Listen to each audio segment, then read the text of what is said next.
Yes, folks, we are back in the kitchen. Mrs. Khan, what are you making today? I'm making pasta. She's making pasta.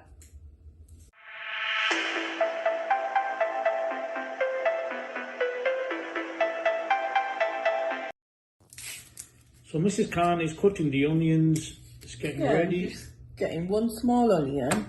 Okay. And I've got some peppers here. I've got the two different types of pasta. I've got the sauce there and I've got some sweet corn. So I'm just going to make the simple pasta. So yes, it's my break time and I'm having a picnic. Comment below what your favourite chocolate is. Mine's picnic and I think it's Kit Kat. What's yours, Mrs. Khan? What's your favourite chocolate? Walnut. What? Walnut. Almond. Very enthusiastic today. Almond. I'm not well. What do you want me to do?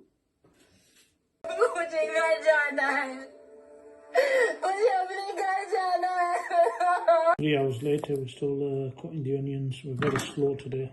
Huh? 3 hours later? Yeah, 3 hours later. So why don't you do it? Because I'm not trained. Since you're Superman. I'm not trained to do this, Mrs. Khan. So why would you take the mick out of someone else then? That's when why, they do it? that's why I got married. Give the kitchen COVID.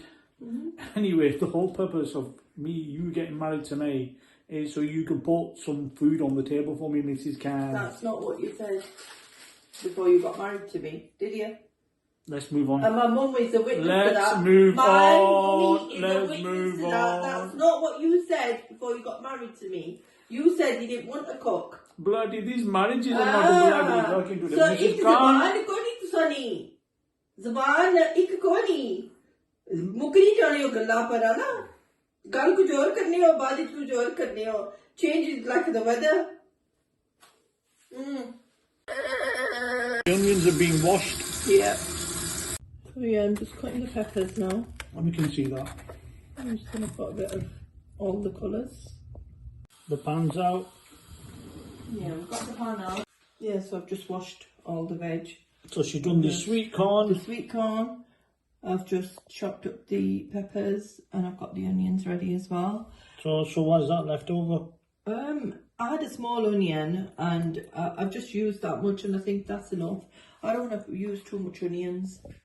And here we've got the sunflower oil, we've got the mixed herbs, the oregano, and we've got the table salt. Yeah, and I'm going to add a bit more spices as well. In goes the oil.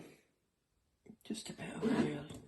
Right, I've just added the oil in and now I'm going to add the onions in.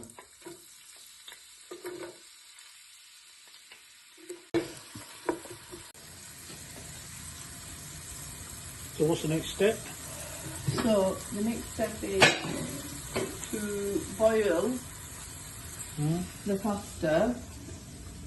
I'm just going to put water in here and then we're going to boil the pasta in this pan. In the meantime, I'm having another break time. Yes, I'm having a crisp packet. Hopefully give it a bit hungry today. So yes, she's filled the water up.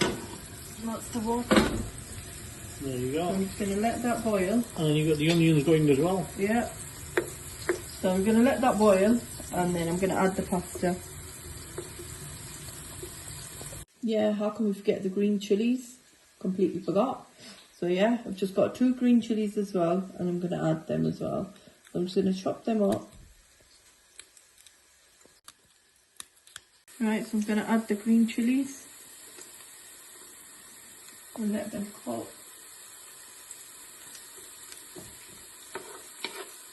So the water's boiled. Now I'm going to add the pasta.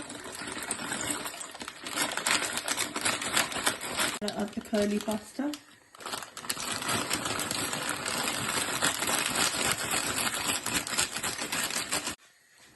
I'm just going to give that a stir and let that boil.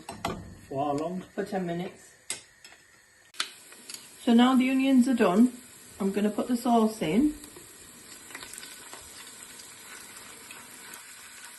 And I've got the pan on low heat. So now I'm just going to give that a mix.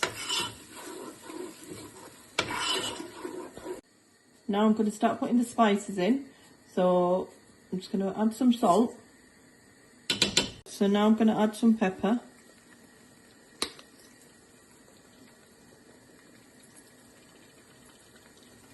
There you are, so that's the pepper.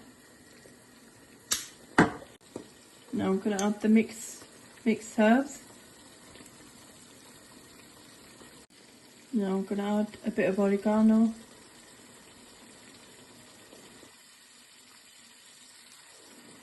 Just a bit more. There we go. That is looking brilliant. So now I'm just going to add a bit of paprika.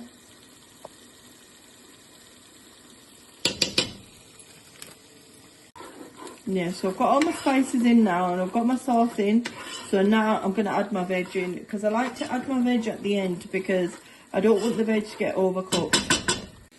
So now I'm just going to add some red chillies as well. So it'll make a nice spicy pasta.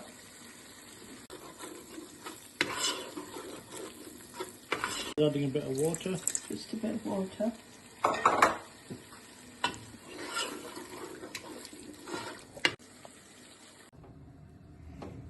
Right, so the pasta's boiled and now I'm going to drain that.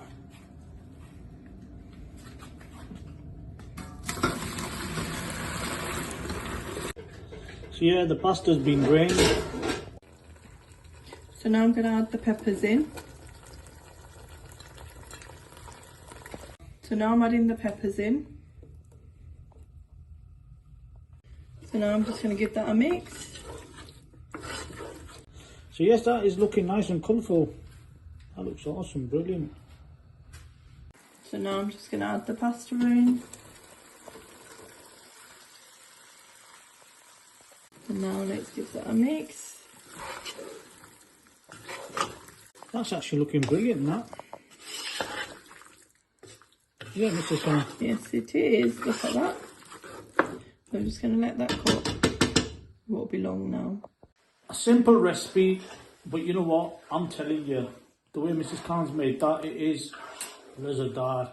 And you know what? A lot of effort's gone into it, and it's colourful. And you know what? Just looking at that, you know it's going to taste really awesome. Yeah, and I didn't feel like a takeaway today, even though I wasn't well. And you were saying let's get a takeaway because I'm not well. But I was like, no, I just feel like home cooked food. Yeah, and you know So what? I thought it's simple, but Yeah, and you know what? home cooked food, you can't beat it. You can't beat it. Please check this bad boy out. Va. This is brillianto. So yes, you can't have pasta without garlic bread. So yes, we're making garlic bread now. Yeah, so I've just added the garlic bread in the tray, and we're using the Asda brand.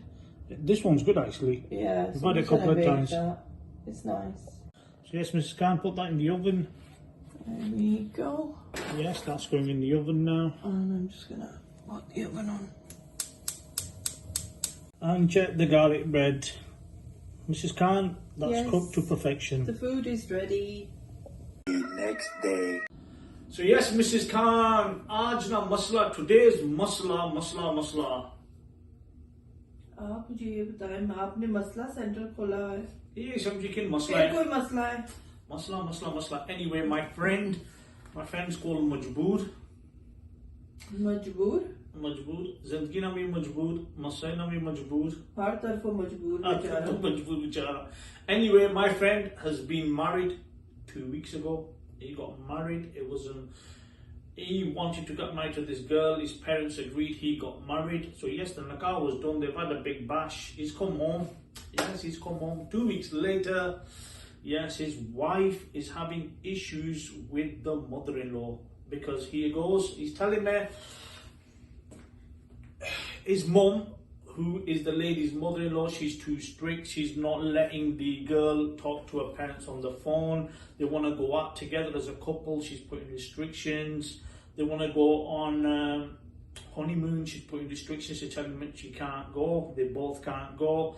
Basically, the mother-in-law wants her in the kitchen to cook, clean, and also they are not allowed to even spend time together. And it's come to a point where the girl's had enough. Yes, she's had enough. She's got the lad her husband, she's got him and she's given him an ultimatum and she's told him we need to move out and get our own place. Now, Mrs. Khan, what's your viewpoint on this? I personally think the mother-in-law's been too strict with the daughter-in-law. Okay. And, you know, in this day and age, we're living in 2024. Okay. You know, the girls don't put up with stuff like that. You know, the mother-in-law's been very, very strict there.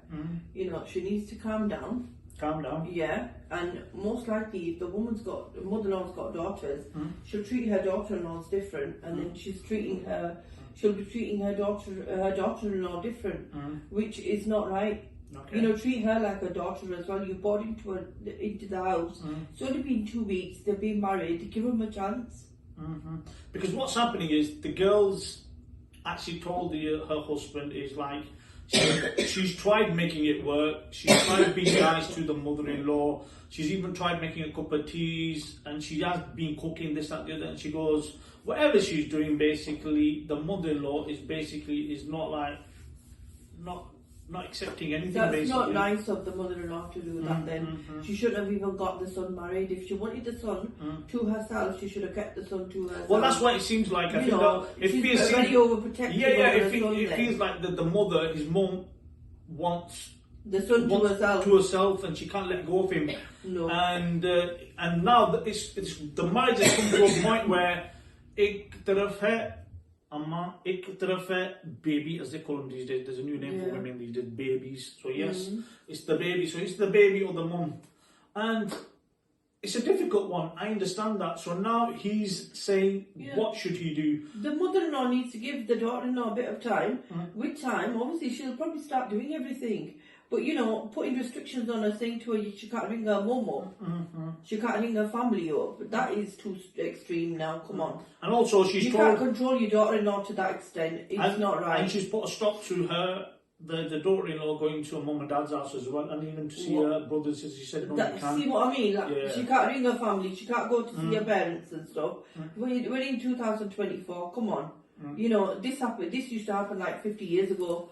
In the Asian families, it shouldn't be happening now. I mean, I agree with you, Mrs. It shouldn't have happened then, and it shouldn't be happening now. I agree with you. I think at that time, going back in the 1950s, 1970s, you know, our mummies, our aunties, puppy and masians, they put up with a lot, okay? Yeah, I mean, there were some decent marriages, there's some decent men out there, but some women did go through a lot. They made their marriages work. A lot of them. And there was Muslim, Messiah, this, that, the other, right? Okay? But my conclusion would be, I'm not going to conclude on this because we can go on and on about this topic here. I think, that the brother should move out with his wife, should get his place, another place, move out. Okay, and at the same time, keep your obligations with your mum and dad, whatever you need to do, your first duties, do not forget them. So, be there for your mum and dad, Yeah, at the same time, your parents. Respect, don't go at a point. And at the same time, with his wife, move her out before things get worse, because you don't want to leave on bad terms, and when you leave on bad terms, things do get worse. Sometimes you can't mend those relationships when you leave on bad terms. कहते हैं एक बार शीशा टूट जाता है ना, फिर वो जुट जाता है, लेकिन वो रिश्ते नहीं ना सेम नहीं रहते। क्रैक पड़ जाता है ना रिश्ते में, फिर वो बात नहीं रहती ना, मजा खराब हो जाता है। So my conclusion, he moves out, gets his own place, okay? Whether that's in a rental accommodation, if he can afford it, buys one house. And what's your conclusion, Mrs. Khan? Well, in that situation, if the mother-in-law is treating the daughter-in-law to that extent, I would actually say as well, before things get really bad and out of hand, it's better if they move out. Okay, that's your conclusion. I mean, if you could fix the problem, the son, if he could fix it with the mother-in-law and the daughter-in-law, with the wife and the mother-in-law, and say, look, this is how it should be, and mum, you need to calm down a bit. She needs to be able to go to her family's house. She needs to be able to ring her family. You're being too strict with her. In a respectful manner, he should be saying that to his mom. I think the difficulty is he's 19, she's 19 as well. They're young, they haven't got the experience, so they're very young. It's young, and this is it. So yes, I think we both agree. Me and Mr. Khan, we agree that they both need to move out. Comment below, folks, what your thoughts are. Should they move out or should they stay with the in-laws? And should the son live with his mum and dad and the lady still live with the in-laws? Comment below what your thoughts are. That is the end of the vlog after a very long, hard day. Hope you like this vlog. Muftin video not that we say that because we want you to like, share and subscribe. It does help the channel. From me and Mrs. Khan. Until next time, Allah Hafiz.